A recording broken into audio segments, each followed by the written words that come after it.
Words podcast. Hello, Ally. Welcome, welcome. Hi, Joanne. Thanks for having me. Welcome to the podcast. It was funny. We were chatting backstage. Should we tell your mom hello? Yeah, let's say hi to my mother. Hi, Mom. Oh my God. Hello, Mom. Thanks for joining us. So, Ally, how was your day today? Yeah, pretty good. I had a good day today. How's yours? Yeah. Mine was long, really long, but good. You know, I teach, so sometimes my students drive me a little mad. But no, it was a good day. So thank you so much for joining me on the podcast today, the first live. You are the first guest of the first live. So I'm really excited to have you on and to have you share just your entire story and everything that you're doing with us. So where should we begin? Tell us your story. Who is Ally? Firstly, pronounce your full name for us. So it's Ally Atmajda. So my real name's my full name is Alicia. I just go by Ally now because it's easier. Right. Okay. Yeah. So tell us, who is Ally? Where are you from? All the good stuff. All the good stuff. Yeah. So I'm Indonesian. I'm currently based in Melbourne. 28 years old. But my formative years, were spent in California and New York. Wow. California and New York. Interesting. Yeah. East Coast and West Coast. Okay. That's right. That's both worlds. Wow. Yeah. And I moved back here 3 years ago because my visa kind of got canceled. Right. And my background's marketing, as you could probably tell. Mm-hmm. So, yeah. Yeah. Okay. So you didn't grow up in Indonesia then? I did. I left when I was 13 to go to high school here in Melbourne. Okay. And then I left Melbourne when I was 17, I think. 18, 17. I'm 28 now. Okay. So you're a third culture kid. You've moved around a bit, it sounds like. Yeah. Third culture kid. Third culture kid. I don't know if they still say that, but yeah, third culture kid. Okay, so now you're based in Australia. Where did you go to university? You said marketing is you're focused on marketing. So where did you go to uni? Yeah, so I did my undergrad in California in this small college called University of Laverne, and then I got my MBA from NYIT. So New York. Institute of Technology. Okay. Yeah. What was that like? What was it like studying there? I mean, America's cool, but I don't know how to even explain it. So when I moved to New York, my school was really close to, one of the Trump hotels, one of the Trump apartments. And so almost every day we have this we would get evacuated because a protest got too violent or something. Wow. I never told my mother that because she gets paranoid, but I guess she's hearing it now. Mom knows now. NYIT, where is that university at? Where in New York is it? Columbus is it in Square. The city? It's wow. Upper West Side. Okay. So really close to the Warner. What is it called? Warner Brothers. No, not Warner. The Warner building. One of those. I don't know what it's called. I can't remember. I haven't been to New York in a long time. Sorry, New Yorkers, but I haven't been to New York in a long time. I don't know when's the last time I was in the US. But anyway, yeah. So, okay. So that's a little bit about Ally, Indonesian. Okay, cool. So tell us the why behind your business. Give us a little bit of the background of We Are Your Friends and how it came about. Yeah. So I guess it kind of came about like a personal pain point because, I've been an international student my whole life and, it's hard to find a job and even to land an interview and get that face-to-face time with the potential employers because, there's certain limitations around your student visa and, it's really hard to get that employment.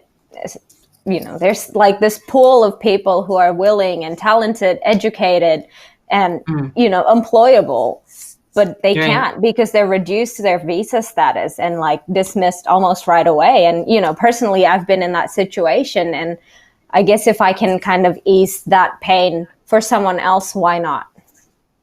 Okay, so that's the background of We Are Your Friends, and what exactly do you do there at We Are Your Friends? So, essentially, we are a social enterprise in the form Mm-hmm. of a consulting firm. Yeah, Um, I love that, by the yeah, way. thank you. So, I in remember terms when you of first told me about that. I was like, interesting. Okay. in terms of the services that we offer, we're just like a typical consulting firm. But the purpose is to like give them a meaningful work experience and kind of ease them a little bit into the professional workspace. So kind of improve their employability and soft skills. Right, and those get access to new skills whilst they're studying, as opposed Yeah, to not doing anything at all, right? Okay. absolutely. So you talked about your experiences as an international student. So what is it like now in Australia? What's the immigration visa situation like for foreign students in Australia? Yeah, so I guess I'll tell you a little bit about like the limitations and stuff like that, Sure. surrounding the student visa. So basically, if you're on a student visa, you're allowed to work, but you only get 40 hours per fortnight. So, you can do 20 hours a week or 30 this week and 10 next week, but it's 40 per fortnight. But you can do full time during the holidays. So, you can only work full time when you don't have school. And then Okay. once you graduate, you can kind of go into this thing called the temporary graduate visa, which is like Okay. 2 to 5 years. But if you've had 2 student visas, you're only eligible for 18 months. So there's always like an end date to your visa, right? Which is fair Right. enough. But there's like employers see that end date, Right. And Right. so, you're often discredited because of that end date on your visa. So, they call it, the international students here are stuck in what they call a Gumtree job market, which is like a Craigslist, like those casual, informal type jobs, Right. and Right. which is Right. like retail or hospitality type thing. And, we pay 40,000 on average a year on our education, but, we're treated kind of like that. And, this is a statistic that I found online. For every 3 international students, 1 job is created in Australia. And there's over 700,000 international students here, Right. And it's like a big business for Australia. It contributes over 32 billion a year. So Yes, it does. Australia's 3rd largest export is education, but we don't get any support from the government since COVID, right? And, Right. Scott Morrison actually, this is a quote. He said if they're not in a position to support themselves, then there is the alternative for them to return to their countries. So basically he's telling us to like, go away, go home, Yeah. So Yeah. that's the current landscape. Australia. So did you say Australia's 3rd largest export is education? Mm-hmm. Wow. Interesting. Yeah, after I'm sure coal it's and up iron there. ore. Okay. I'm sure it's quite up there for the US and the UK as well, especially the US and the UK. Yeah. And certain parts of the EU. Okay. Interesting. So these are the limitations that students are having to deal with when they come to Australia. And it's different for every country. But I've heard Australia has more relaxed immigration laws. Is that true? No, it's really hard to get permanent residency here. So there's this thing called the skilled migration, which is basically if you have the skills that Australia needs, you can apply for permanent residency. So so I'm doing teaching at the moment. I just graduated from my Master of Teaching to get that permanent residency. What did you call it?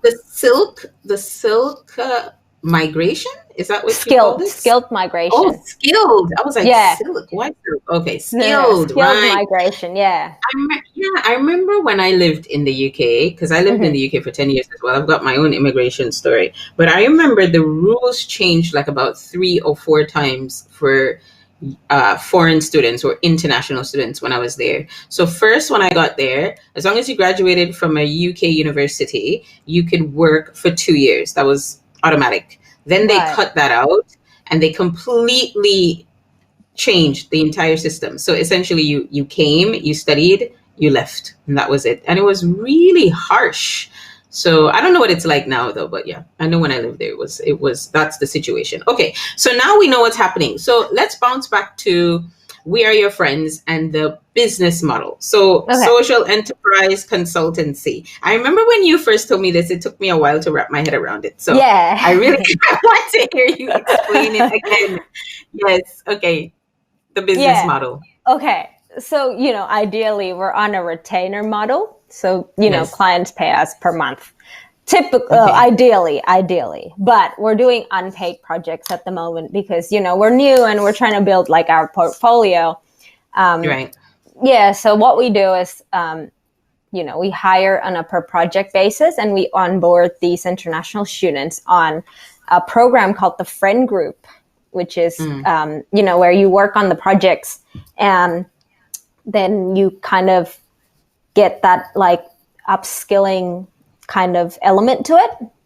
So Right. sometimes we do upskilling, but man, we haven't done one in a while. We've done one this whole project and that's on me, completely on me, not This on is the anyone one that else. you do these sort of monthly, right? Where they learn like a session or like a Yeah, mastermind yeah. almost. Okay. Yeah. Okay. Typically, well, yeah, I wanted in the beginning, I wanted it to be weekly, but I don't think it fits to everyone's schedule. And, like it's kind of hard to find speakers and arranging Yeah. it to like fit everyone. So yeah. Definitely, definitely. Okay. So the business model is such that you bring in the students, they sign up. Okay, I'm assuming you have to do what kind of vetting do you do? How do you know that they're the right kind of people? Obviously you have to check that they have visas, right? That they can actually be in Yeah. the Yeah. country. Of Right. course. Okay. Yeah. So, I mean, the hiring process is quite typical. Like you just apply like a typical job. So Mhm. I started with like a form and then you answer a few questions on the form and then we do like an interview after if you get chosen. Right. I mean, it's not even an interview. It's like a semi-casual conversation. But yeah, basically the criteria is like, obviously you're going to have to be an international student or a graduate visa Right. holders because they're Mhm. like, it's the main market that I'm trying to serve. Right. But I guess what I'm really looking for is that you're proactive, you take initiatives, you have like leadership skills, you're creative. And I guess it varies as well, depending on the project that we get. So we curate a Sure. team based on the needs of the project. Yeah. Yeah, because I was gonna think, depending, you might need someone studying finance or someone studying Yeah. marketing or whatnot, right? Okay. All right. So I know you have two clients that you're working with now. Do you want to tell us a little bit about your clients? Yeah, sure. So we're currently doing two projects, like you just said. Mm. So we're doing one branding project for this fashion sustainability app that's about to launch. They're going to launch next year for clothing exchange. So basically their tagline is Tinder for clothes. It's really cool. It's a really cool concept. Nice. Yeah, they're Tinder for clothes. Okay. fighting fast fashion. It's called Swap A Porter. Mm-hmm. Okay. So Okay. yeah, and the other one that we're doing, and it's live at the moment, is a fundraising campaign for Evie Grace Foundation, which is an Okay. Australian-based NGO. But we're trying to raise money to build a children's home in Malawi.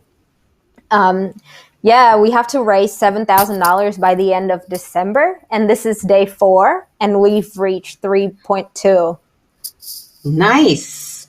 So that's your task for them. Is that the actual project to fundraise for them? Yeah. Nice. So you want to tell us a little bit about, so what are you doing? How are you going about raising the money? Like, what is that like? So basically, we've been accepted into this thing called the Global Giving Accelerator, where it's going to be like our fundraising home. And Okay. so that 7,000 will secure a place for us in the Global Giving website.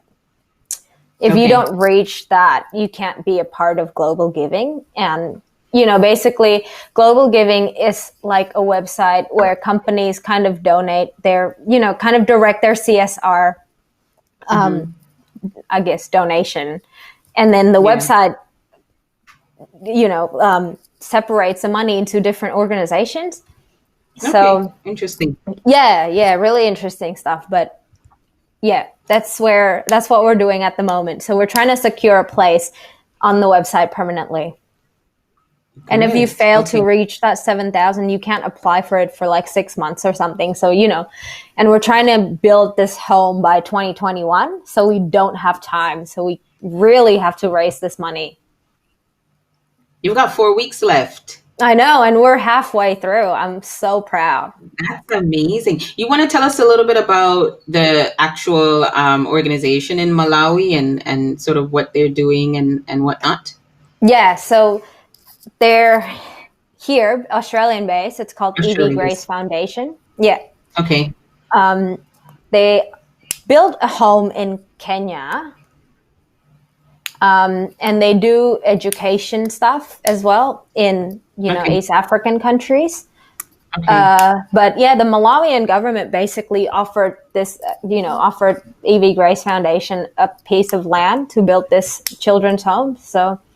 Got it. Okay, yeah. So they're actually doing it. They're not. It's not like it's not like they partner with a Malawian organization or anything like that. No, they do it directly. They're actually doing it. And what really I'm really honored to be a part of this project because the dedication of the founder of Evie Grace. Her name's Maddie. So if you're listening, Maddie, shout out to you. Really honored. Yeah. Really honored to be a part of this. They raised $87,000 last year, and the biggest donation they received was $1,000. So $87,000 from like $20. It's crazy, right? It is. But people have big hearts. People give money. Do you know anything about the specifics of the school, like how old the kids are going to be, or anything like that? Have they told you much? So it's 0 to 18, and it was going to be a girl's home, but you can't say no to street children. So I guess it's just going to be like a co-ed type home. And essentially the goal is to reintegrate them with their families or, to society. But if that's not possible, then and they're using this what is it called? Didactic therapy development approach to kind of work through the trauma. So the home is like a place to live and like kind of like therapy for them as well. Okay. Yeah. Interesting. So I guess this is a different kind of experience for these students, right? Because they're getting the skills, they're upskilling, they're involved in the project, but it's actually quite meaningful. So there's impact at the end, which is really interesting. Okay. So you mentioned the friend group, right? Mm-hmm. So I think this is the really interesting part about your business model. Tell us about the friend group and how does that work? Yeah, so, basically people who are accepted into the friend group work on the 2 projects that we're doing at the moment. So, this is our pilot program. So obviously I'm doing a lot of mistakes and like learning how to manage, my teammates. Yeah, but we're doing 2 projects and then you get that upskilling element as well, which is, again, haven't done in a while, but will. Right. Yeah, I've accepted 9 into this pilot program. There's 9 people on my team and, they're really committed because I think they're committed because they know it's like a team effort. Right. Yeah. And, they believe in the vision as well. And they, we share kind of the same experience in like trying to look for a job. And, and they like being given responsibilities, so I have my team leaders to keep people on task. Gotcha. So the friend group is that like the meeting ground where all of the students get together and you discuss and then you would upskill and that's like the I don't know, is that like the meeting point or something? The Yeah, friend so group. it's like a cohort basis. So every Okay. friend group is kind of different. So it's like you have this friend group that I'm doing now, and then there's another friend group for different projects as well. Mainly I'm doing that because, it's like a scale up strategy. So I know logistically how many people I need for what project. Yes. Yeah. Yes. And, I was part of this, like a masterclass type series called Leading with Purpose. And that's what they Ooh. do as well. They have a cohort and they deliver master classes every week. Okay. And so that's kind of the approach that I want to take moving forward. After this one, the next friend group will be kind of structured with like a set time schedule. Gotcha. I like the concept of a friend group. We are your friends. Where did you get the name from? We are your friends. I don't know. I don't remember like thinking of the name. I've always had like this name stuck in my head. And, we are your friends. Essentially, it wasn't like a consulting firm like what I'm doing right now. It was a completely different idea. Right. And somehow just kind of morphed into this. Okay. So I know this is your pilot. So you mentioned that you're working through this. Obviously, with pilots, there's always mistakes. I mean, that's all a part of it. So what lessons do you want to share? What experiences do you want to share about what's been going on? Insights. I definitely need to learn how to structure the program better for my team. Okay. And, I want to give them the financial value as well. Because at this point I can't, because I'm not getting paid as well. Right. But I definitely need to structure it better. I'm learning like little leadership skills that I haven't in the past. And that's been really, eye-opening and really rewarding as well to be able to do this. Right. I guess the biggest insight is like, there is a market for this and I just need to kind of like promote it better, Right. Yeah. And like, it's great to adapt to, situations, but I think what I need to do is really to just stick to a framework. And I was talking to a friend about this yesterday, actually. My friend works for McKinsey, Indonesia. And yesterday she was saying like, it's great that you're doing this, but I really do think you need to follow a framework. So you really need to like set your, like follow like as simple as the 4 Ps, the 4 Ps of marketing. Like some kind of model or something. Yeah. Okay. And or you can create your own model. That could be a part of your strategy. Create your own model. Yeah, it could be. It's just, I don't know. The friend model. The friend model. Yeah, I'm not there yet. We'll see. I'll consult you on that. No, but see, I see what she's saying though. It makes a lot of sense. No, it makes a lot of sense for me as well. And like, I'm trying to work through like membership terms as well. And like, just different like policies to be like basically expectations. Yeah. Yeah, because I didn't set that explicitly in the beginning. And so I know that I need to do that now. And yeah, it's like, you have these kids who are so willing and so smart. I just need to like be able to scaffold the learning better. And that's the teacher in me talking, I guess. But that's a teacher term. Yeah, unpack and scaffolding. I just need to scaffold the experience better for these students who don't really have professional work experience and don't know, the industry. But I guess you said challenges, right?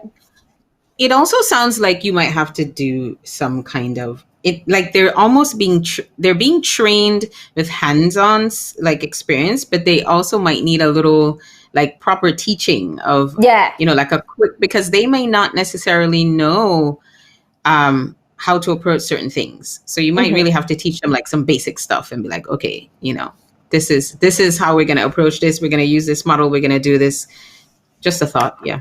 And like my background's business, so it's really like second nature to me. But and the goal for We Are Your Friends is to be able to hire across all areas of study, right?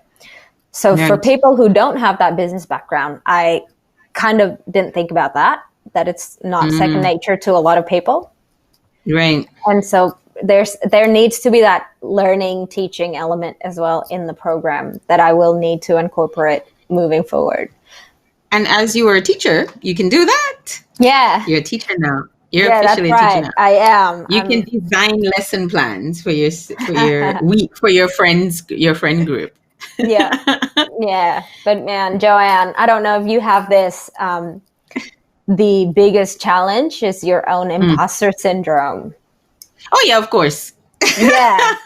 I deal with that on a daily basis. Every time I try to post something on Slack to my team, I'm like, am I even qualified to do this? Like, what makes me better than them, Yeah, I know what you mean. Yeah, I think everybody goes through that at I don't know if anyone ever overcomes that. I think it comes in your mind and you're like, okay, get out my head, and you just keep going. At least that's what I do. That's what I do as well. But it's also because maybe it's your first time, so I don't know. A little nervous. I don't know. I'm just, you know what? Fake it till you make it, right? It's a saying for a reason. That's what I'm doing. No, I think a lot of people face imposter syndrome. I mean, I know I do, but after eventually, your next cohort will come and it'll just come naturally. Yeah. How do you deal with it? Me, imposter syndrome. How do I do imposter syndrome? I don't allow the fear to cripple me. Like, it is there. I do have these little thoughts in my mind, like, what am I doing? I shouldn't do this. This is not going to work. Or, just little stuff like that. But I ignore it and I just do stuff.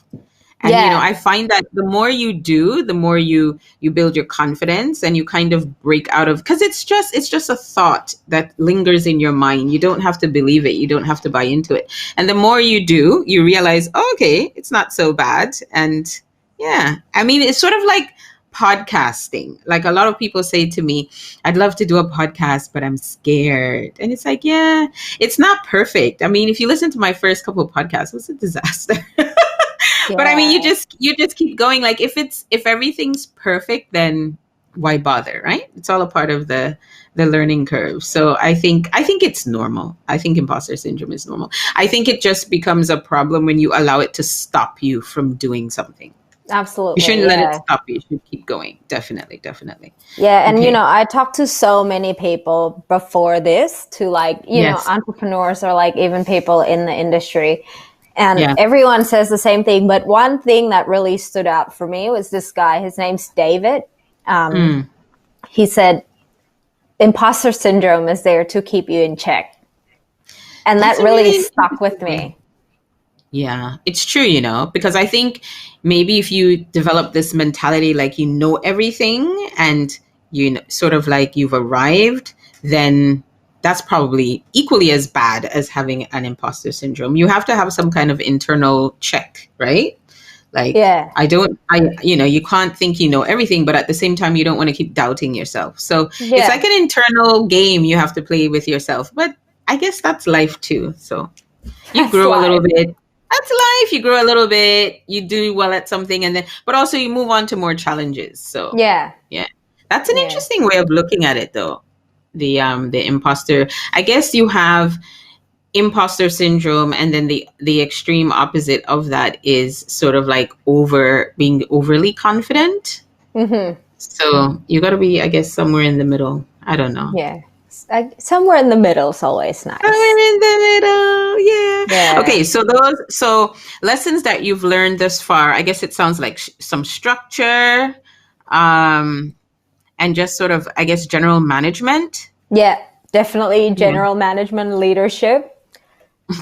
Yeah. Leadership. You're gonna learn leadership in the classroom, Yeah. Organization. Oh my God. Just trying to organize things for me is a nightmare. How do you manage your time? That's a big one for me. Time management. I guess since COVID, you just kind of become this machine of productivity. But yeah, I mean, I don't know. I just don't sleep. Oh gosh, really? But you're always so bubbly. You must have good Yeah, coffee. Good I coffee. do have good coffee. I have a coffee machine. My sister gave me a coffee machine for Christmas that I use Nice. every day. So yeah, Nice. I do have good coffee. That's one of the things I actually worked on in 2020, getting more sleep. You just remember before we got on live, I told you I just sit like here in the dark in my room and I get so into things. And then you look at the time and it's like 4 a.m. and it's so easy to fall into that groove of just staying up late and getting stuff done. And I thought, this isn't healthy. I need more sleep. So I've gotten a lot better at sleeping, and it feels great. Sleeping is a necessity for me now. If I don't get enough sleep, and then I teach in the day, so Oh, I that's can't true. not sleep because, as you know, my students are quite rambunctious. So yeah, but Yeah, time management is a challenge. Can I? yeah, right. Can you please share a little bit about your teaching experience in China as well? Oh God. Like, give me like a couple good student stories. De-identified, obviously. But yeah, you shared I love how like I'm the subject off of the record. podcast now. Okay, okay, Yeah, okay. So okay, like what kind of experience? just good ones. Good Like, ones. good as in interesting. Wow. I think because, I've never been a teacher before. So this was Mhm. all new to me. I had like a whole different career to this, which I will eventually go back to. But anyway, I would say teaching students whose culture and language are so different to mine has been really interesting.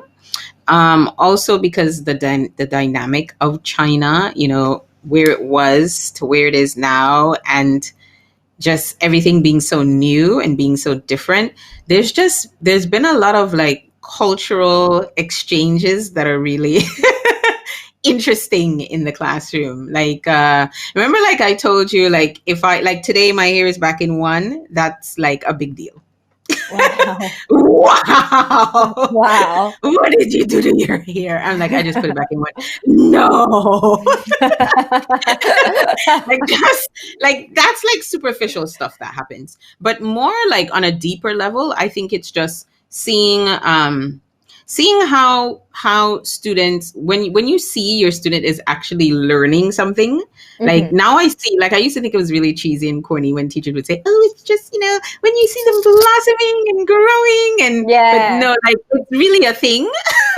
Like when you teach them something, and because what I teach is, business technology, it's very practical stuff. When you see them actually getting into something, like really deep into it and learning and engaging, it's like, wow. Also, something that's weird, when they repeat things I say, I'm like, oh, Mm. they got that from me. So that's when you realize kids are like sponges, like everything you say, they pick up on it and they start repeating little things. And I'm like, that's what I say. And they're like, yeah, we got that from you. Oh.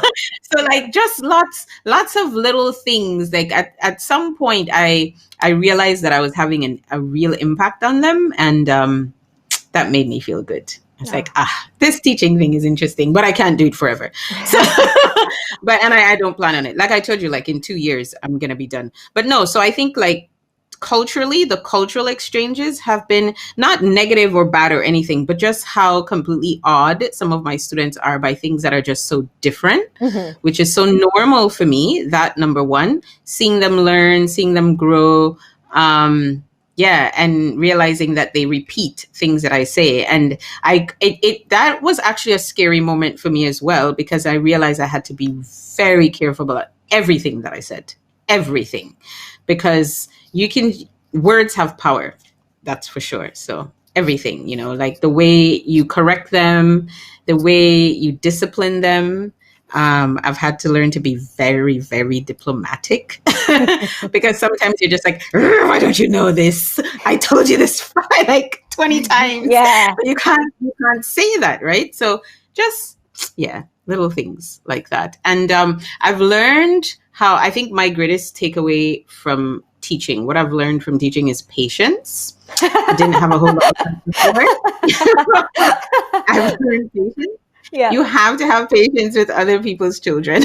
Absolutely. I've learned I've learned patience, and I've also learned, I had to learn to not take things personal, like when they get an F and there's like a complete meltdown because it's like, oh my God, you gave me an F, my GPA and all that kind of stuff. Yeah, like I have yet to learn that. Yeah. It took me a while. Like, or learn to detach. Like when you're in the classroom, you realize 1 minute you're like a parent, you're parenting, and I have no children, so I'm like, what am I doing? And then the other minute you're disciplining them, and then the other minute you feel like you're mentoring them, and then you're coaching them, and there's a lot happening, and they're little human beings with their own lives and their own problems, and you can get really attached to them, and you kind of have to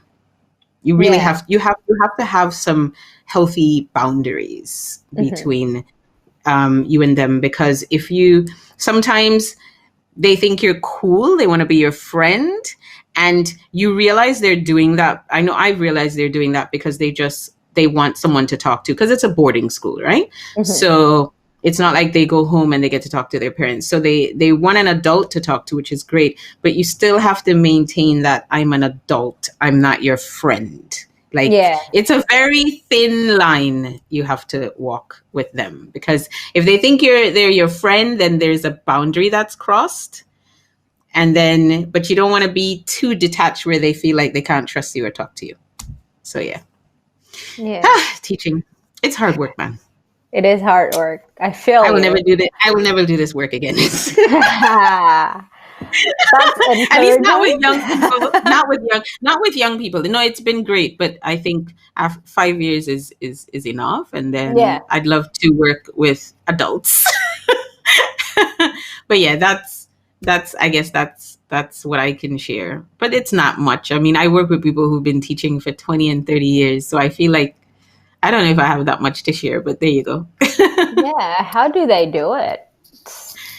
Yeah, I think they love it. They love it. They also have children of their own, which I think helps. Yeah. Because certain things that annoy me, they're like, oh, Joanne, come on, they're kids. And I'm like, and they're like, no, they're kids. That's what kids do. I'm like, okay, fine. That's what kids do. But they're just really passionate about what they do, and they like cultivating knowledge, and they just love it. They really just love what they do. I mean, I have colleagues who've left the field and return because they love being around young people. So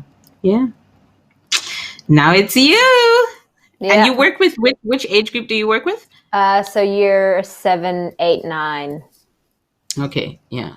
And I'm with 16 to 18-year-olds, so they're going through a lot of changes as well. Yeah. Very, very hormonal. Yeah. No, but it's rough because, I kind of been in the public school system, and you kind of see like two different sides of, the socioeconomic, spectrum. You really see both sides. And, there are kids in my class that's, very entitled, and they know they're up there. Yeah. And then there's like kids who like can't even buy new shoes, It's just, I don't know how to deal with it. Like, I just sit there and smile because I'm on placement, but it's just like hard to see. Yeah, I think for my situation is different because in China, private schools, they're big businesses here. They're corporations in China. Like, I don't work for a school; I work for a corporation. but and the kids are obviously, they come from very wealthy families, so it's like richer, richest kind of thing. And it's a completely different dynamic.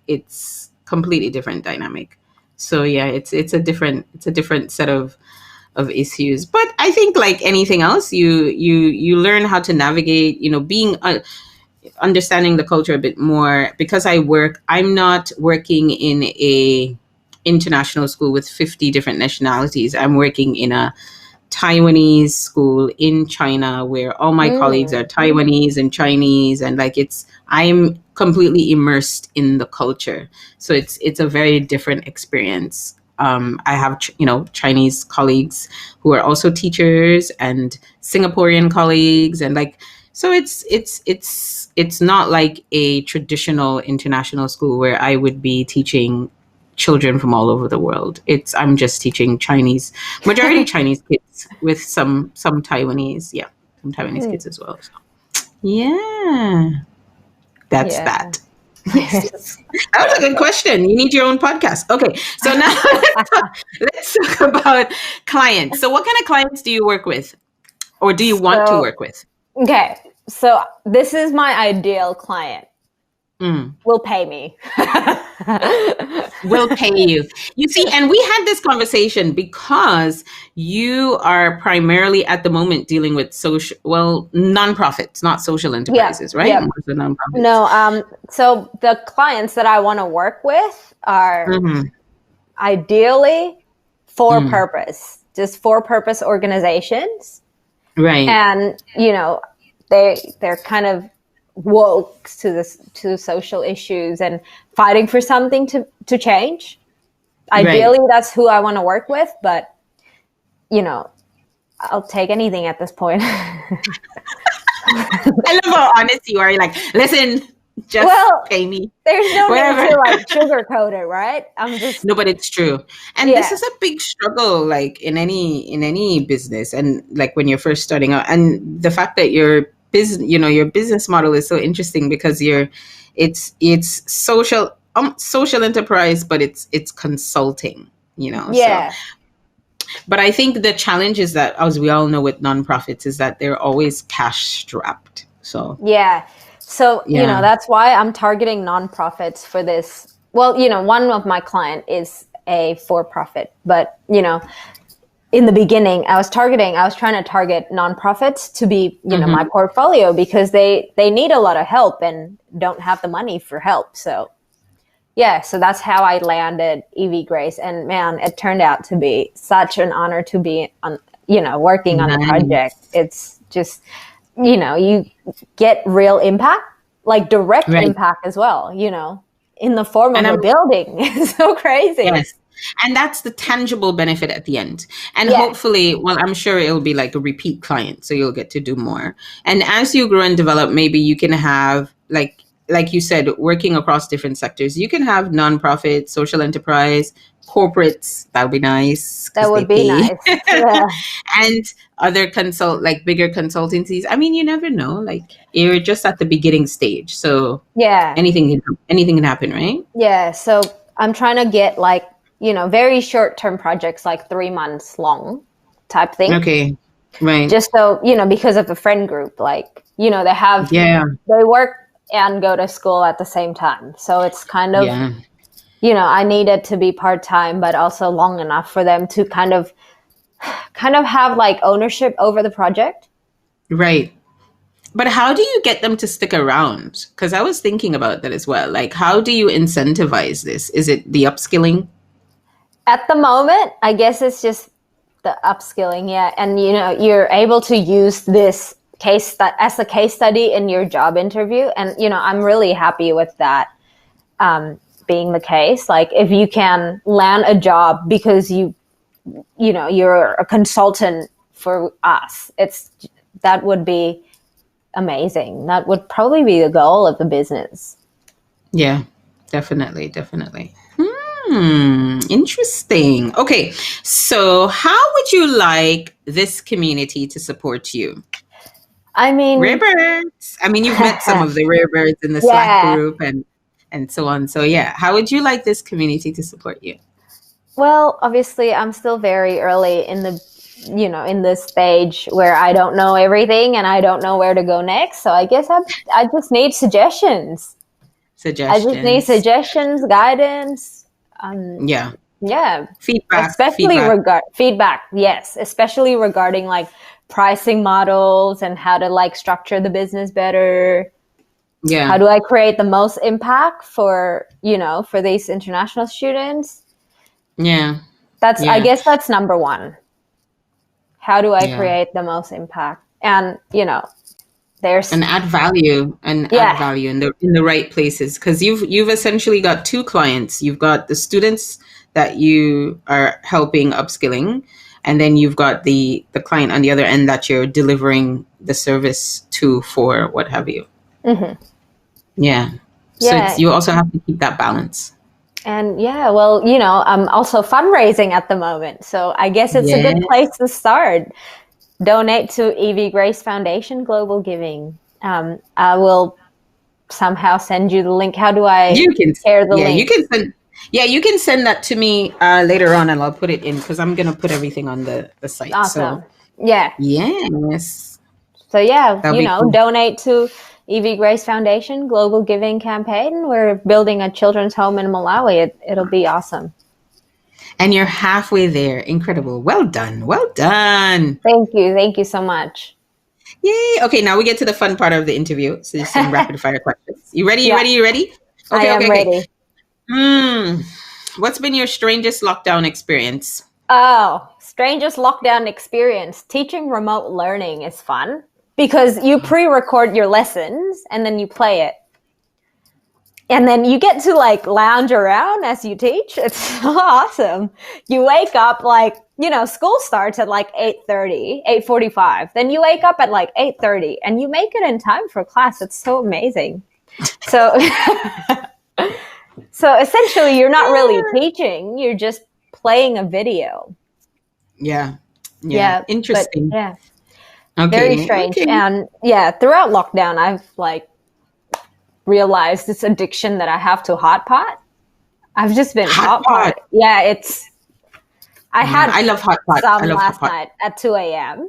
I ordered at 2 a.m. Yeah, I know. Wow, dude, you eat that late? I could never. If I was ate that so late, hungry, and I really wanted a hot pot. It's really like an addiction. It's like, oh my god, I need my hot pot.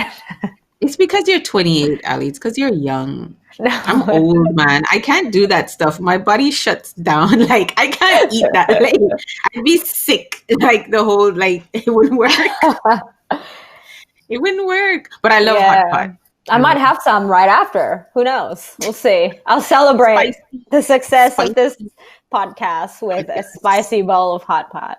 Nice. What's your favorite kind of hot pot? Malatang? It's like the mala spice, yeah. Oh, okay. I just eat anything with vegetables, really, because that's my bit. I don't eat vegetables. I don't put any vegetables in my hot pot because here you pay per item, and I'm not paying $3 for some lettuce. No way. Well, in China everything's dirt cheap, so yeah, well. Not here. Yeah, I know. In Australia, it's a little bit different, right? Okay, so what's your favorite board game? Do you have a favorite board game, Ally? Yes. Trivial Pursuit. I'm not great at it, but I do love Trivial Pursuit. And, I have this weird addiction also to chess. I've recently started playing chess. Nice. Beat my partner. And but are you not there yet? Are you beating your partner? No, not at all. But we'll get there. It's okay. When I do, I will let you know, Joanne. We'll celebrate it. We'll have another podcast to celebrate. Okay. So how have you remained sane in this era, this COVID era? I read. Ooh, that's a deep one. That's a deep one. That's a hard one. I don't know. I don't. There is no sanity in the COVID era. Is there sanity? Where did I get that question from? I don't know. Where was I thinking? What were we thinking? Yeah. I guess it's because there must I exercise. That's what I do. I exercise. I sleep. I listen to podcasts. That's where I find a lot of my sanity in podcasts. Yeah. Hearing other people have sane conversations helps me maintain my sanity in COVID era. There you go. Yeah, no, I guess what do I do? I don't know. I Zoom people that I don't really talk to usually, like pre-COVID. Yeah. So, yeah. Okay. Yeah. What should we all? Sorry, go ahead, Ally. Yeah, and I really like my alone time. I did not know that, but I really enjoy being alone as of late. Me too. Oh, it's been this way for me for a while. It's after COVID, your social battery runs out so quick. But now you have an excuse to be like, you can't go anywhere. Like before. Yeah. Now you can be like, I'm afraid, we can't go out. Right now, you can say anything. It's like, okay. Maybe we've become a bit antisocial I in the think COVID so. era. Yeah. I think so. I think people really see the importance of, sitting with yourself. Absolutely. Absolutely. And learning to be, I've gotten really good at that, like late 30s up until now, like being my own best friend. Like I love my own space. I do a lot of things by myself. Sometimes I do too much stuff by myself. My mother is always like, yeah, go meet some humans and do stuff with other people. No, it's funny because my parents, right, throughout COVID, all they do, and my mom's here, right? She's listening to me. Oh my God. All she does is like watch Christmas movies. She watches Christmas movies every day, multiple. It's great. So cute. Yeah. It's feel good stuff. It's feel good stuff. I mean, my mom has her game shows. It's okay now because we're like going into the Christmas season, but like before this, it was like, wow, you're already watching Christmas movies. Like, she put up her Christmas tree like a month ago. A part of that could just be wanting the year to come to an end. Yeah, I guess. I mean, I've been counting down 2020 and I'm just ready for the year to be over. And I'm not saying that because I think 2021 is going to be perfect or anything, but it's just, I just want it to be over. It's just been a long year. It's been a long year. Luckily, I haven't had any, health problems or thank God no one close to me or like nothing like that. I'm grateful for all of that. But just generally like people around me, a lot of crazy stuff has been happening to people I know and just the state of the world. And I don't know. I think we just all want it to end as soon as possible, Yeah. That so said, I guess, I was going to ask you this question. What do you think we should leave behind in 2020? That's what I was going to ask you. I know. So many things to leave behind. One thing that really irritates me is the new normal. I hate that phrase. I hate that phrase. And social distancing. It's like an oxymoron. It's redundant. Actually, one of my students in his presentation today said that we need to prepare for our new normal. And I went, oh. And he just looked at me. He looked at me like, because when he said that, he's like, what are you writing? What are you writing? I was like, I'm not writing anything about you. It was so funny. New normal. It was hilarious. It was hilarious. But anyway, I hate the term new normal. Because, even though I want 2020 to end, I feel like the world needed 2020. If that makes any sense. It was like that reality check that we all needed, but not because we need to have a new normal, but just because, life is always changing. And I think we need to always be willing to adapt and keep moving. And this whole new normal thing, it just seems like we're trying to force ourselves to control the situation, like new normal. I don't know. I've never liked it. What about you? What's your thing that we should leave behind? I think a lot of people going into lockdown were really angry.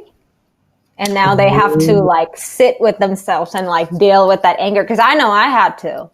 And so, I think a lot of anger needs to be left behind in 2020. And the most important thing that what we need to leave behind is COVID lockdown. COVID lockdown. Let's leave lockdown in 2020. I mean, I went on Twitter before I got online with you, and the governor of California is implementing a quasi lockdown now because the cases in California are just out of control. Yeah. So the UK is in its second lockdown. Oh God, it's a bit much. Well, but I love what you said about leaving anger behind. I love that. Yeah. We've been COVID free for 35 days in Melbourne. You're still counting?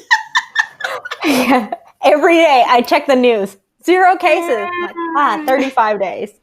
I was going to tell you, Ally, do you know that domestic violence has gone up and divorce rates have gone up as well since COVID? Because people, husbands and wives have just realized they hate each other. So They can't spend any time in China as well. Divorce rates have gone up significantly in China, and all over the world, domestic violence has increased. Men and women and men, all the couples are beating each other up. Oh man, that's We don't not a like each great other. statistic. Yeah. We're all angry. We're all angry people. So I love what you said. That's a good thing to leave behind. I think we're all angry by default. And like if you're not angry at the world, like are you here? You know what I mean? Like, are you paying attention? Because there's so many things to be angry about, and like, absolutely. I'm not saying that we should be angry, but like maybe there are healthier ways to go about things. I'm not angry, but I find myself being frustrated a lot. And I think that's why I exercise so much because like push-ups. Okay, release the frustration.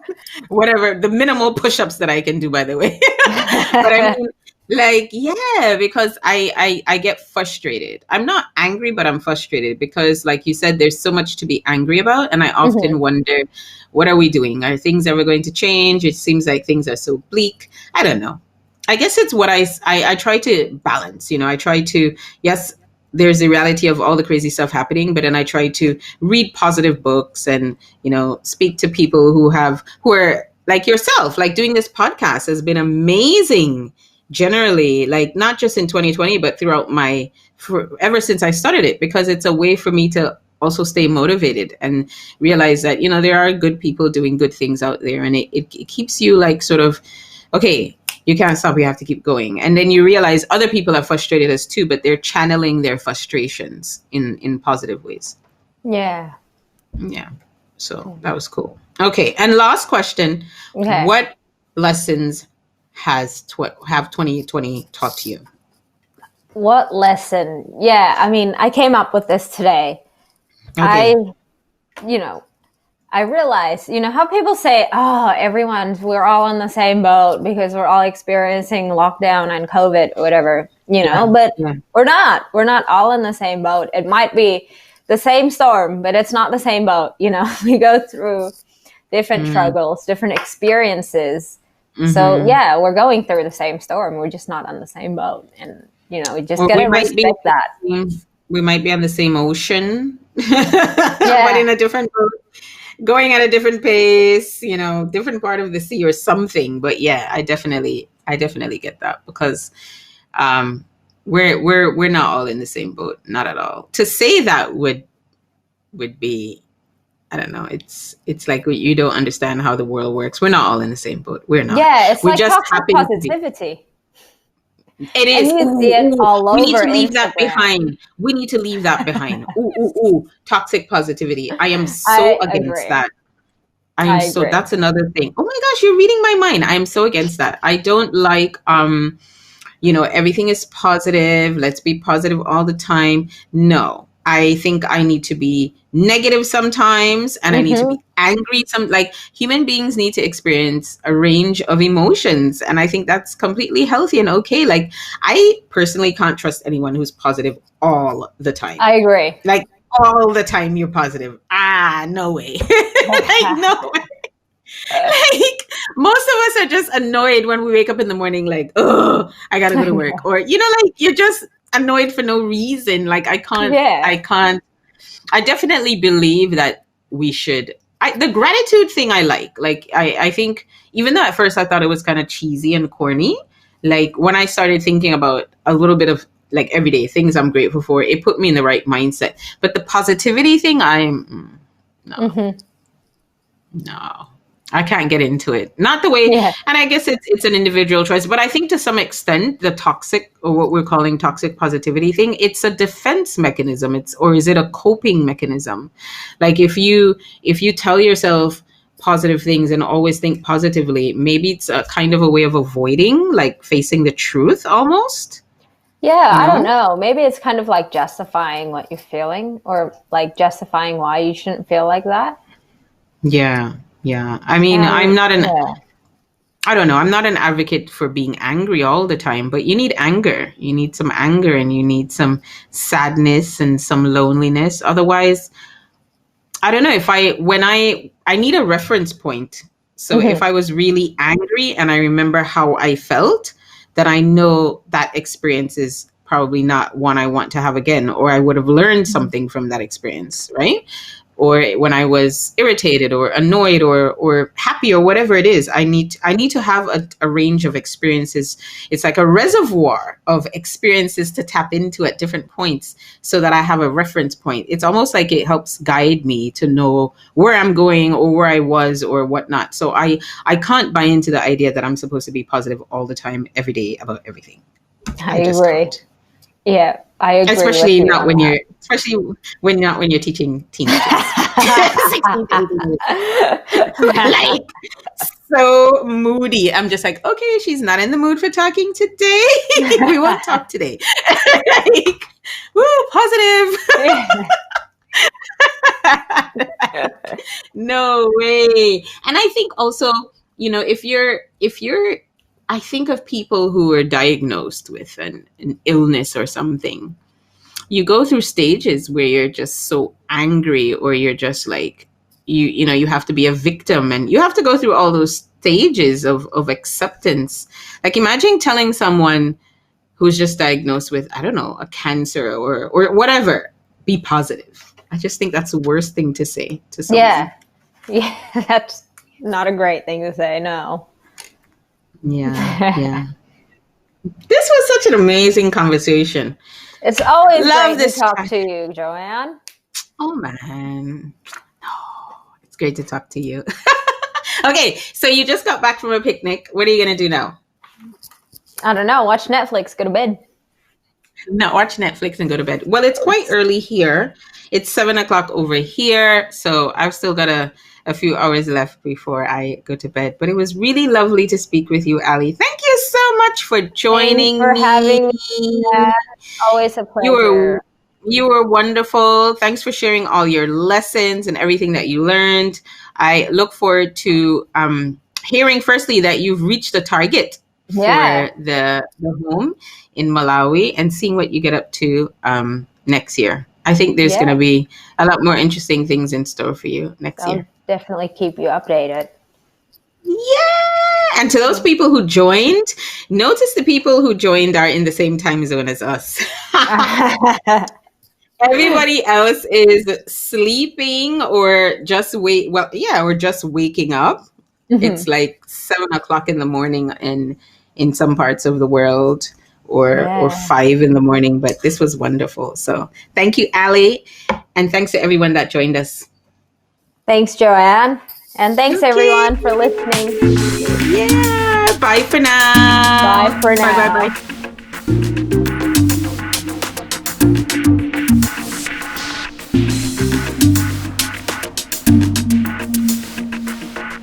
Bye.